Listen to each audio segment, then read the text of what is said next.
Hello students, આજે આપણે જોઈશું સ્ટાન્ડર્ડ 11નું ચેપ્ટર નંબર 9 ડેટાબેઝ મેનેજમેન્ટ સિસ્ટમનો પરિચય, જેમાં આપણે આગલા વિડીયોની અંદર ડેટાબેઝ અને તેને મેનેજમેન્ટ કરવા માટેની સિસ્ટમ એટલે કે DBMS વિશે થોડી ઘણી માહિતી મેળવી છે.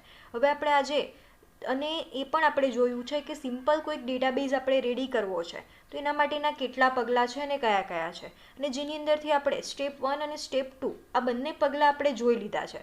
હવે પછી આજના વિડીયોની અંદર સ્ટેપ 3 અને સ્ટેપ 4 શેના માટે છે અને તેની અંદર કઈ રીતે યુઝ કરવાનું છે તે આપણે જોઈશું. તો ડેટાબેઝ ડિઝાઇન કરવાના ત્રીજા પગલાંની અંદર આપણે જે રીતે આગળ જોયું છે કે એની અંદર ડેટા ટાઈપ નક્કી કરવાની હોય છે. તો કોની ડેટા ટાઈપ આપણે નક્કી કરવાની છે? તો એટ્રીબ્યુટ્સની આપણે ડેટા ટાઈપ નક્કી કરવાની છે. એટલે કે દરેક એટ્રીબ્યુટમાં કયા પ્રકારના ડેટા સંગ્રહવાના છે તેના આધારે આપણે ટેબલની ડિઝાઇન કરતા સમયે દરેક ફિલ્ડના ડેટા ટાઈપ નક્કી કરવા પડે છે, અને દરેક ફિલ્ડની ડેટા ટાઈપ વ્યાખ્યાયિત કરવી શું છે? ફરજિયાત છે. એટલે કે સૌથી પહેલાં તો તમે જ્યારે પણ ફિલ્ડને વ્યાખ્યાયિત કરો છો તે જ સમયે તમારે શું કરવું પડશે? તો તમારે ડેટા ટાઈપ પણ નક્કી કરી દેવી પડશે, અને ડેટા ટાઈપ એ ફિલ્ડમાં ડેટા સંગ્રહ કરવાનું માળખું દર્શાવવાનો એક માર્ગ છે, જે તો આપણે એમ જ પણ કહી શકીએ છીએ. તો ચલો હવે આપણે નેક્સ્ટ જોઈએ કે બેઝની અંદર કેટલી ડેટા ટાઈપ્સ છે અને કઈ કઈ છે. તો બેઝની અંદર ઉપલબ્ધ ડેટા ટાઈપ 3 છે. એટલે કે બેઝની અંદર મુખ્ય 3 પ્રકારની ડેટા ટાઈપ છે, પરંતુ બુકની અંદર એમ આપણે બુકના સ્ટાર્ટિંગમાં એવું આપ્યું છે કે ડેટા ટાઈપ 3 પ્રકારની છે, પરંતુ જ્યારે એને ડિટેલમાં સમજાવી છે ત્યારે બુકની અંદર પણ 4 ડેટા ટાઈપ આપેલી છે. પહેલી છે આલ્ફા ન્યુમેરિક ડેટા ટાઈપ, ત્યારબાદ છે ન્યુમેરિક, ત્યારબાદ છે કેલેન્ડર ટાઈપ અને ત્યારબાદ છે બાઇનરી ટાઈપ. એટલે એમ જોઈએ તો આપણી પાસે 4 ડેટા ટાઈપ છે, પરંતુ બુક પ્રમાણે આપણે કહી શકીએ છીએ 3 ડેટા ટાઈપ છે. બરાબર છે? એટલે તો તમારે ડિસાઇડ કરી લેવાનું છે કે આપણે કેટલી ડેટા ટાઈપ લખવાની છે. તો ચલો, પહેલી તો આપણી ડેટા ટાઈપ કઈ છે? આલ્ફા ન્યુમેરિક ડેટા ટાઈપ છે. હવે એની અંદર શું આવશે? તો આલ્ફા ન્યુમેરિક ડેટા ટાઈપની અંદર તમે કેરેક્ટર અને નંબર તથા અમુક સિમ્બોલ્સનો પણ યુઝ કરી શકો છો. ત્યારબાદ નેક્સ્ટ આવે છે ન્યુમેરિક ડેટા ટાઈપ. તો એ શાના માટે વપરાશે? તો તેની અંદર સિમ્પલી નંબર જ આવશે. ત્યારબાદ નેક્સ્ટ છે કેલેન્ડર ટાઈપ. તો એ શાના માટે વપરાશે? કેલેન્ડર સંબંધિત તમારે કોઈક માહિતી એટલે કે ડેટ ટાઈમ જેવી માહિતી સ્ટોર કરવી હશે તેના માટે વપરાય છે. ત્યારબાદ બાઇનરી ડેટા ટાઈપ એટલે કે 0 અને 1ના ફોર્મમાં કંઈક વસ્તુ હોય, જેવી કે તમે કહી શકો છો કોઈક ઓડિયોને તમારે સ્ટોર કરવું છે તો એના માટે, અથવા તો કોઈક પિક્ચરને તમારે સ્ટોર કરવું છે તો એના માટે પણ તમે શેનો યુઝ કરી શકો છો? બાઇનરી ટાઈપનો યુઝ કરી શકો છો. તો ચલો, પહેલી ડેટા ટાઈપ આપણે જોઈએ આલ્ફા ન્યુમેરિક ડેટા ટાઈપ. જ્યારે આપણે અક્ષર, અંક, વિશિષ્ટ અક્ષરો કે ચિહ્નો ધરાવતો ડેટા એન્ટર કરવા માંગતા હોઈએ ત્યારે આપણે કઈ ડેટા ટાઈપનો યુઝ કરી શકીએ છીએ? આલ્ફા ન્યુમેરિક ડેટા ટાઈપનો યુઝ કરી શકીએ છીએ. ફોર એક્ઝામ્પલ, આપણે એડ્રેસ માટે આલ્ફા ન્યુમેરિક ડેટા ટાઈપ વાપરી શકીએ છીએ, કારણ કે એની અંદર કોઈક ચિહ્નો પણ આવી શકે છે અને નંબર્સ પણ આવી શકે છે. બરાબર છે? ચલો, હવે આપણે જોઈએ કે આલ્ફા ન્યુમેરિક ડેટા ટાઈપની અંદર પણ કયા કયા પાર્ટ પડે છે. તો એની અંદર પણ ફરી પાછી 4 ડેટા ટાઈપ છે. સૌથી પહેલાં તો છે મેમો, એટલે એની ડેટા ટાઈપ છે લોંગ વેરકેર. ત્યારબાદ છે કેર, ત્યારબાદ વેરકેર છે અને વેરકેર ઇગ્નોર કેસ. આ 4 પ્રકારની ડેટા ટાઈપ એની અંદર પણ આવે છે, અને બધાની મેક્સિમમ લેન્થ કેટલી છે? 2 GB જેટલી છે.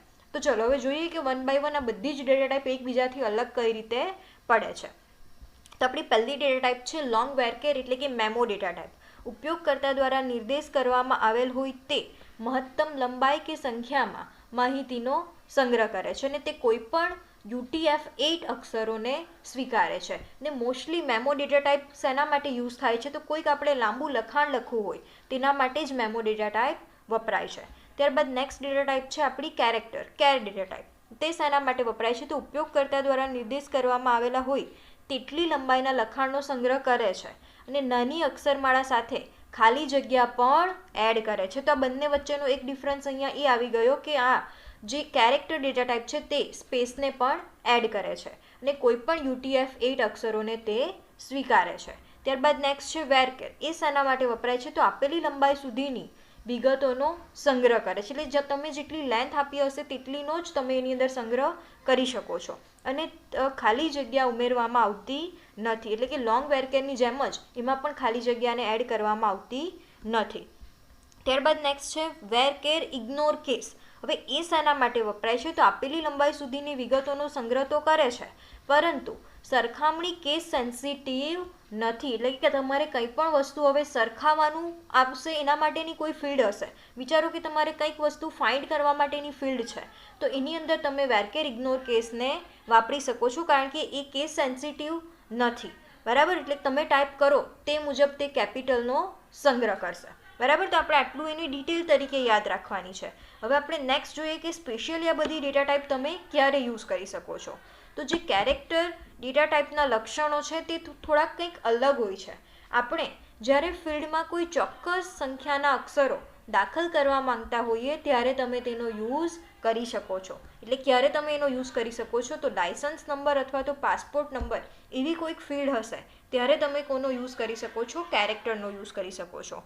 ત્યારબાદ નેક્સ્ટ છે કોઈક વર્ણનાત્મક ડેટા હશે, એટલે કે તમારા ડેટા ખૂબ લાંબા હશે, એની અંદર 255 કરતાં વધારે જો કોઈક અક્ષર હશે તો તમે શેનો યુઝ કરી શકો છો, મેમો પ્રકારનો યુઝ કરી શકો છો.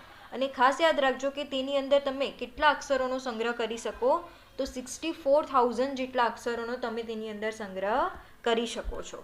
ત્યારબાદ જ્યારે કોઈ ફિલ્ડને સર્ચ માટે વાપરવાની હોય ત્યારે આપણે શેનો યુઝ કરી શકીએ છીએ, તો વેરકેર ઇગ્નોર કેસનો યુઝ કરી શકીએ છીએ. કારણ કે બની શકે કે આપણે જે ડેટા લખ્યા હશે તે જ સેમ સર્ચ કરીએ એવું ના બની શકે, કે એની અંદર કેસ આપણે ઇગ્નોર કરવો પડશે તો જ આપણે વ્યવસ્થિત રીતે સર્ચ કરી શકીએ છીએ. બરાબર, એટલે એના માટે આપણે વેરકેર ઇગ્નોર કેસ ડેટા ટાઈપનો યુઝ કરવાનો છે.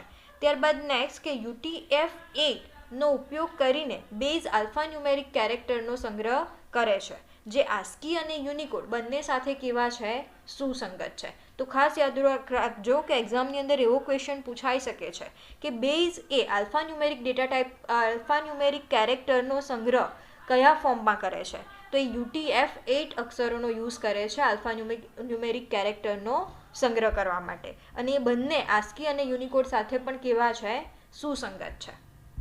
તો ચલો એ જ રીતે હવે આપણે નેક્સ્ટ ડેટા ટાઈપ જોઈએ, ન્યુમેરિક ટાઈપ. એટલે કે આંકડાકીય માહિતી તમારે જો કોઈક સંગ્રહ કરવી હશે તો તમે ત્યારે ન્યુમેરિક ડેટા પ્રકારનો ઉપયોગ કરી શકો છો. હવે એની અંદર પણ ફરી પાછી આ બધી જ ડેટા ટાઈપ છે જેની અંદરથી તમને એ કેટલા બિટ્સનો સંગ્રહ કરે છે તેની રેન્જ પૂછાઈ શકે છે, અને તે સાઇન છે કે અનસાઇન છે તે પણ એક્ઝામની અંદર ક્વેશ્ચન પૂછાઈ શકે છે. એટલે જે અહીંયા તમને ટેબલ દેખાય છે એની અંદરથી તમને ક્વેશ્ચન એક્ઝામની અંદર પણ પૂછાઈ શકે છે. તો ચલો એના માટેની સૌથી પહેલી તો ડેટા ટાઈપ છે બુલિયન. હવે બધાને જ ખબર છે આપને કે બુલિયન એટલે એની અંદર બે જ વેલ્યુ આવી શકે, કાં તો યસ કાં તો નો, કાં તો ટ્રુ અથવા ફોલ્સ, અને કાં તો 0 અથવા તો 1. આટલી જ વેલ્યુ એની અંદર આવી શકે છે. એટલે એને સ્ટોર કરવા માટે આપણે કેટલા બીટની જરૂર પડે છે, તો સિમ્પલી એક જ બીટની જરૂર પડે છે, કાં તો 0 અને કાં તો 1. એટલે એની રેન્જ પણ કેટલી છે, 0 અને 1, એટલે 0 થી 1 સુધીની જ તેની રેન્જ છે. ત્યારબાદ નેક્સ્ટ છે ટાઇની ઇન્ટીજર. એ શાના માટે વપરાય છે, તો એ 1 બાઇટ જેટલો ડેટાને સ્ટોર કરી શકે છે. એટલે તમારે કોઈક નાના ડેટા સ્ટોર કરવા હોય તો તમે એના માટે ટાઇની ઇન્ટીજરનો યુઝ કરી શકો છો. અને તે કેવા છે, તો એ સાઇન નથી, બરાબર, અનસાઇન કેરેક્ટર છે. અને તેની અંદર તમે કેટલી રેન્જ સુધીના ડેટા સંગ્રહ કરી શકો છો, તો 0 to 255 જેટલા તમે ડેટાને એને સ્ટોર કરી શકો છો. ત્યારબાદ નેક્સ્ટ છે સ્મોલ ઇન્ટીજર, જે 2 બાઇટ જેટલા સંગ્રહ કરે છે અને તે સાઇન છે, અને તેની અંદર કેટલી રેન્જ છે તો એ પણ તમારે યાદ રાખવાનું છે. ત્યારબાદ નેક્સ્ટ છે ઇન્ટીજર, એ 4 બાઇટ જેટલી જગ્યા રોકે છે. એ જ રીતે નેક્સ્ટ છે બિગ ઇન્ટીજર, એ 8 બાઇટ જેટલી જગ્યા રોકે છે. ત્યારબાદ જે નેક્સ્ટ ડેટા ટાઈપ છે આપણી ન્યુમેરિક, તેની અંદર કોઈ લિમિટ નથી, એટલે કે એ અનલિમિટેડ ડેટાને સ્ટોર કરી શકે છે. ત્યારબાદ નેક્સ્ટ છે ડેસિમલ, તેની અંદર પણ કોઈ લિમિટ નથી. અને એ જ રીતે નેક્સ્ટ છે રિયલ, એ કેટલા બાઇટને સ્ટોર કરશે, તો એ 4 બાઇટને સ્ટોર કરશે. અને એની રેન્જ પણ તમારે યાદ રાખવાની રહેશે. કોઈક વાર એક્ઝામની અંદર બની શકે કે એની રેન્જ પણ પૂછાઈ શકે છે. ને આ તો તમારે સિમ્પલી યાદ તમે રાખી શકો છો એ સાઇન છે કે અનસાઇન છે, તો સિમ્પલી ટાઇની ઇન્ટીજર જ અનસાઇન છે, બાકીના બધા કેવા છે, સાઇન છે. બરાબર, એટલે આટલું આપણે ટેબલ પણ યાદ રાખવાનું છે. ચલો એ જ રીતે આપણી નેક્સ્ટ ડેટા ટાઈપ છે કેલેન્ડર ટાઈપ. હવે એ શાના માટે વપરાય, તો વર્ષ, મહિનો, દિવસ, કલાક, મિનિટ, સેકન્ડનો અંશ જેવી તમારે કોઈક માહિતીનો સંગ્રહ કરવો હોય ત્યારે તમે કેલેન્ડર ટાઈપનો યુઝ કરી શકો છો. તો એની અંદર ફરી પાછી 3 ડેટા ટાઈપ છે. પહેલી છે ડેટ, બીજી છે ટાઈમ અને ત્રીજી છે ટાઈમ સ્ટેમ્પ. બરાબર, તો એની અંદરથી ડેટ શાના માટે વપરાશે, જો તમારે મંથ, યર અને ડે જેવી કોઈક ઇન્ફોર્મેશન સ્ટોર કરવી હશે તો તેના માટે ડેટ યુઝ કરી શકો છો. ત્યારબાદ નેક્સ્ટ છે ટાઈમ. એ શાના માટે વપરાય તો તમારે આર, મિનિટ અને સેકન્ડ આવી કોઈક ઇન્ફોર્મેશનને સ્ટોર કરવી હશે, એટલે કે સમયના ફોર્મમાં તમારે ઇન્ફોર્મેશનને સ્ટોર કરવી હશે તો તમે ટાઈમ વાપરી શકો છો. અને ટાઈમ સ્ટેમ્પ એ શાના માટે વપરાશે તો ડેટ અને ટાઈમ તમારે બંને ઇન્ફોર્મેશનને યુઝ કરવી છે, બંને ઇન્ફોર્મેશનને સ્ટોર કરવી છે તો એના માટે તમે ટાઈમ સ્ટેમ્પનો યુઝ કરી શકો છો. બરાબર, તો ખાસ યાદ રાખજો કે ડેટથી ખાલી તમે ડેટ સ્ટોર કરી શકશો, ટાઈમથી ટાઈમ સ્ટોર થશે અને ટાઈમ સ્ટેમ્પથી આ બંને વસ્તુ તમે સ્ટોર કરી શકો છો. ચલો, એ જ રીતે આપણી નેક્સ્ટ ડેટા ટાઈપ છે બાઇનરી ડેટા ટાઈપ. હવે એ શાના માટે વપરાય છે તો એની કોઈપણ માહિતી, એવી કોઈપણ માહિતી કે જે 0 અને 1ની શબ્દમાળામાં હોય તેનો સંગ્રહ કરવા માટે શેનો યુઝ કરી શકાય છે? બાઇનરી ડેટા ટાઈપનો યુઝ કરી શકાય છે. તો ખાસ યાદ રાખજો, એક્ઝામની અંદર ઘણીવાર ક્વેશ્ચન પૂછાય છે કે ડિજિટલ ચિત્રો અને ધ્વનિને સંગ્રહ કરવા માટે કઈ ડેટા ટાઈપ વપરાશે? તો એના માટે આપણે કઈ ડેટા ટાઈપ વાપરવી પડશે? બાઇનરી ડેટા ટાઈપ આપણે વાપરવી પડશે. અને તેની અંદરથી પણ ફરી પાછી કેટલી ડેટા ટાઈપ છે? 3 ડેટા ટાઈપ છે. પહેલી તો છે ઇમેજ એટલે કે લોંગ વેર બાઇનરી, ત્યારબાદ નેક્સ્ટ છે વેર બાઇનરી અને ત્યારબાદ છે બાઇનરી. બરાબર, એ બધાની લેન્થ કેટલી છે? 2 GB છે. અને આપણે ઇમેજ ડેટા ટાઈપનો ક્યારે યુઝ કરી શકીએ છીએ તો એ કોઈ પણ એરેનો સ્ટોર કરે છે. બરાબર, એટલે કે એરે ઓફ બાઇટ, એટલે બાઇટનો જે એરે હશે તેને સ્ટોર કરી શકે છે. એટલે તમે કહી શકો છો કે આ 3 જે ડેટા ટાઈપ છે એ 3 ડેટા ટાઈપની મદદથી તમે શું સ્ટોર કરી શકો છો તો તમે ડિજિટલ ચિત્રો અને ધ્વનિને સ્ટોર કરી શકો છો. તો ચલો હવે આપણે નેક્સ્ટ જોઈએ. આપણું જે એક્ઝામ્પલ બનાવીએ છીએ કે જેની અંદર આપણે electronic store, online electronic store માટે એક ડેટાબેઝ રેડી કરીએ છીએ. બરાબર, તેના માટે જે આપણે ટેબલ્સ બનાવ્યા છે અને જેટલી આપણે ફિલ્ડ ડિસાઇડ કરી છે એ ફિલ્ડ માટે હવે કઈ કઈ ડેટા ટાઈપ જોઈશે તે આપણે હવે નક્કી કરી શકીએ છીએ.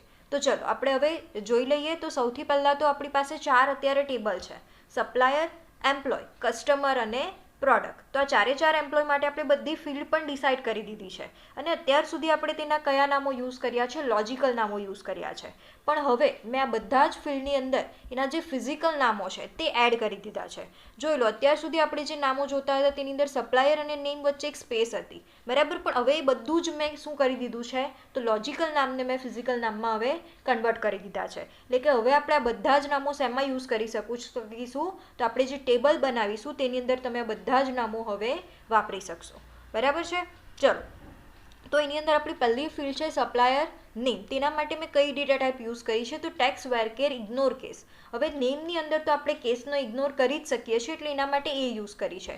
ત્યારબાદ નેક્સ્ટ છે એડ્રેસ લાઇન 1, એડ્રેસ લાઇન 2. એના માટે પણ આપણે વેરકેર ઇગ્નોર કેસનો યુઝ કર્યો છે. ત્યારબાદ સિટી માટે પણ સેમ.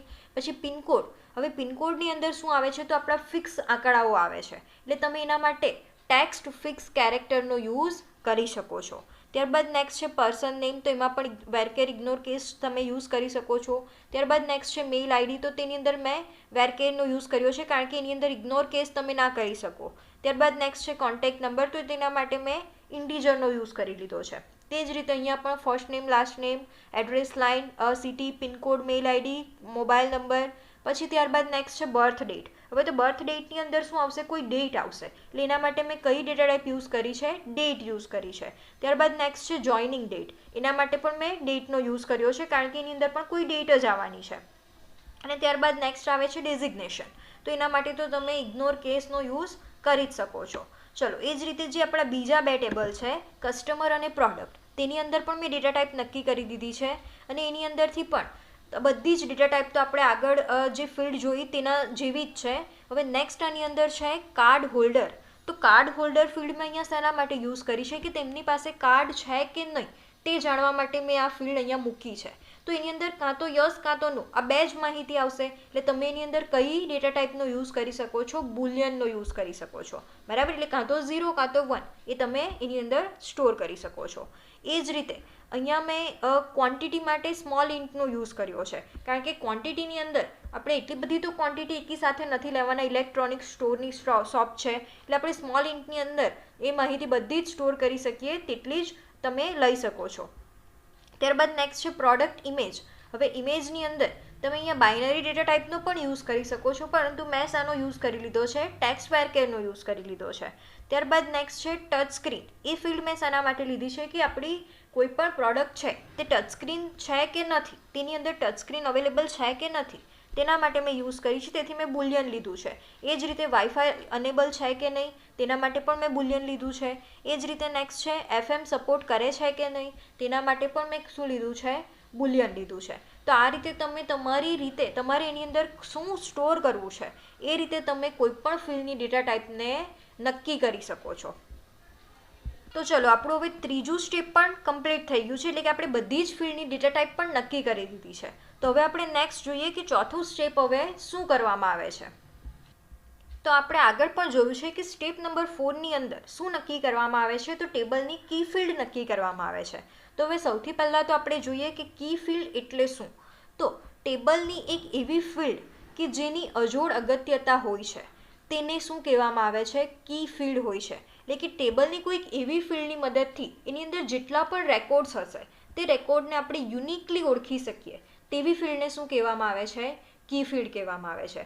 હવે વિચારો કે આપણે ડ્રાઇવિંગ લાઇસન્સનો જે નંબર હશે અથવા તો પાસપોર્ટનો કોઈ નંબર હશે એ બધા જ વ્યક્તિ માટે યુનિક જ હશે, તો આપણે તેને શું કરી શકીએ છીએ? કી ફિલ્ડ તરીકે નક્કી કરી શકીએ છીએ. બરાબર. તો ડેટાબેઝની દ્રષ્ટિએ એક અથવા વધારે ફિલ્ડના જોડાણ વડે દરેક રેકોર્ડને અજોડ રીતે ઓળખ માટે સક્ષમ બનાવે તેને શું કહેવામાં આવે છે? તેને કહેવામાં આવે છે પ્રાઇમરી કી. એટલે કે જે આપણે કી ફિલ્ડ કહીએ છીએ કે જેની મદદથી આપણે દરેક રેકોર્ડને યુનિકલી ઓળખી શકીએ, તો તેને શું કહેવામાં આવે છે? તો તેને ડેટાબેઝની દ્રષ્ટિએ કહેવામાં આવે છે પ્રાઇમરી કી. તો ખાસ યાદ રાખજો, એક્ઝામની અંદર ઘણીવાર પૂછાય છે એક અથવા વધારે ફિલ્ડના જોડાણ કે જેના વડે આપણે દરેક રેકોર્ડને અજોડ રીતે ઓળખી શકીએ, તો તેને શું કહેવામાં આવે છે? તો તેને કહેવામાં આવે છે પ્રાઇમરી કી. બરાબર. તો યાદ રાખજો કે પ્રાઇમરી કી કોને કહેવાય. એટલે તમે કહી શકો કે જે એવી એક યુનિક ફિલ્ડ છે જેની મદદથી તમે દરેક રેકોર્ડને અલગ રીતે ઓળખી શકો તેને જ કહેવાય છે પ્રાઇમરી કી. હવે અહીંયા એક્ઝામ્પલની અંદર લખ્યું છે કે ડ્રાઇવિંગ લાઇસન્સ અથવા તો પાસપોર્ટ નંબરને આપણે પ્રાઇમરી કી બનાવી શકીએ છીએ, પરંતુ એવું પણ બની શકે કે કોઈક પાસે લાઇસન્સ ના પણ હોય. તો હવે શું કરીશું આપણે? હવે એ વસ્તુ તો ના જ ચાલી શકે કે કોઈક ફિલ્ડ છે કે એ વસ્તુ જ કોઈ પાસે નથી. એટલે હવે જો કોઈ પાસે ડ્રાઇવિંગ લાઇસન્સ હશે જ નહીં તો શું થશે? એ ફિલ્ડ તો એ ખાલી રાખી દેશે. પણ હવે એ વસ્તુ કઈ રીતે પોસિબલ થાય કે ખાલી ફિલ્ડ પરથી આપણે કંઈક વસ્તુ નક્કી કરી શકીએ? બરાબર. તો આપણે કી ફિલ્ડને એવી રીતે ડિસાઇડ કરવાની છે કે એ ફિલ્ડ કોઈ વખત ખાલી રહે જ નહીં. બરાબર. તો અહીંયા લખ્યું છે કે તો આવા સમયે આ ફિલ્ડ ખાલી જ રહી જશે, એટલે કે જે આપણે કી ફિલ્ડ નક્કી કરી છે તે ખાલી જ રહી જશે. બરાબર. અને જે ખાલી ફિલ્ડ છે તેને શું કહેવામાં આવે છે? નલ વેલ્યુ કહેવામાં આવે છે. અને નલ વેલ્યુ એટલે શું? તો અજ્ઞાત કે ગેરહાજર કિંમત. તો અહીંયા જે આપણે ડ્રાઇવિંગ લાઇસન્સની ફિલ્ડ યુઝ કરી છે તે તો હવે શું થઈ ગઈ? આપણી ગેરહાજર કિંમત થઈ ગઈ. એટલે તેની અંદર તો કોઈ વસ્તુ લખેલું છે જ નહીં. તો તમે ડ્રાઇવિંગ લાઇસન્સને કી ફિલ્ડ એટલે કે પ્રાઇમરી કી બનાવી શકો નહીં. એટલું યાદ રાખજો કે પ્રાઇમરી કીની વેલ્યુ હંમેશા કેવી હોય છે? તો પ્રાઇમરી કીની વેલ્યુ ડુપ્લિકેટ કે નલ વેલ્યુ હોઈ શકે નહીં. ડુપ્લિકેટ એટલે શું? કે એ વસ્તુ કોઈ પણ બે વ્યક્તિનું સરખું ના હોવું જોઈએ. બરાબર. અને તેની અંદર નલ વેલ્યુ પણ આવી શકે નહીં. એટલે આપણે અત્યારે જોયું કે ડ્રાઇવિંગ લાઇસન્સને એમ જોઈએ તો આપણે પ્રાઇમરી કી બનાવી શકીએ છીએ, કારણ કે ક્યારેય પણ બે વ્યક્તિની સરખું હોતું નથી. બરાબર. પણ બની શકે કે જ્યારે કોઈ પાસે ડ્રાઇવિંગ લાઇસન્સ ના પણ હોય તો શું થાય? એ ફિલ્ડ ખાલી રહી જાય. એટલે એ ફિલ્ડની અંદર કઈ વેલ્યુ થશે? નલ વેલ્યુ સ્ટોર થશે. બરાબર. એટલે આપણે એ ફિલ્ડને પણ પ્રાઇમરી કી બનાવી શકીએ નહીં. તો આપણે જે એક્ઝામ્પલ હવે લીધું છે જેની અંદર આપણી પાસે 4 ટેબલ છે, એ 4 ટેબલમાંથી એવી એક પણ ફિલ્ડ અત્યારે છે નહીં કે જેને આપણે પ્રાઇમરી કી બનાવી શકીએ. તો એના માટે આપણે શું કરવું પડશે? તો એના માટે આપણે પ્રાઇમરી કી બનાવવા માટે બધા જ ટેબલની અંદર એક એક ફિલ્ડને એડ કરવી પડશે. જેવી રીતે સપ્લાયરનું ટેબલ છે એની અંદર આપણે એસ કોડ નામનું એક નવી ફિલ્ડ બનાવવી પડશે. ત્યારબાદ પ્રોડક્ટની અંદર પી કોડ, એમ્પ્લોયની અંદર ઈ કોડ અને કસ્ટમરની અંદર સી કોડ જેવા આપણે એક નવી ફિલ્ડ એડ કરવી પડશે. અને એની કિંમત આપણે શું આપી દઈશું? 1 2 3 4 આપી દઈશું, જેથી એ ક્યારેય પણ સરખું થશે નહીં.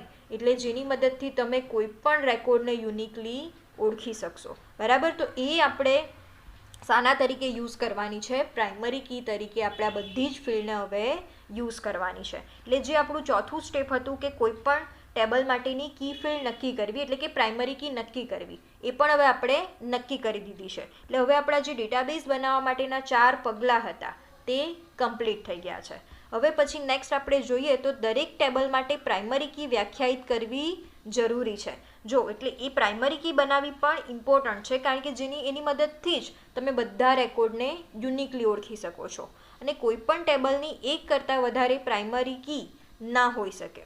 અને જો કે એક કરતાં વધારે ફિલ્ડનો સમન્વય પ્રાઇમરી કી તરીકે કામ આપી શકે છે. એટલે કે એમ જોઈએ તો એક કરતાં વધારે પ્રાઇમરી કી તો ના જ હોઈ શકે, પણ એવું તમે કરી શકો કે 2 ફિલ્ડનું સમન્વય કરો, 2 ફિલ્ડને ભેગી કરીને તમે એનો પ્રાઇમરી કી તરીકે યુઝ કરી શકો છો. તો જો તમે આ રીતે કોઈક પ્રાઇમરી કી બનાવી હશે તો તેને શું કહેવામાં આવે છે? કમ્પોઝિટ પ્રાઇમરી કી તરીકે ઓળખાય છે. તો ખાસ યાદ રાખજો, એક્ઝામમાં આ પણ ક્વેશ્ચન ઘણીવાર પૂછાય છે કે એક કરતાં વધારે ફિલ્ડનો સમન્વય પ્રાઇમરી કી તરીકે જો આપણે યુઝ કરતા હોઈએ તો તેવી પ્રાઇમરી કીને શું કહેવાય? તો એને કહેવાય છે કમ્પોઝિટ પ્રાઇમરી કી. બરાબર? તો આ વસ્તુ પણ આપણે કી ફિલ્ડની અંદર યાદ રાખવાનું છે. તો ચલો હવે નેક્સ્ટ આપણે બેઝની અંદર ટેબલ કઈ રીતે બનાવવાનું છે, કઈ રીતે ડેટા ટાઈપ સેટ કરવાની છે, કઈ રીતે પ્રાઇમરી કી સેટ કરવાની છે, આ બધી જ વસ્તુ હવે આપણા ચેપ્ટરનો નેક્સ્ટ પાર્ટ છે. તો હવે એ નેક્સ્ટ પાર્ટ આપણે નેક્સ્ટ વિડીયોની અંદર જોઈશું. ત્યાં સુધી ગુડ બાય.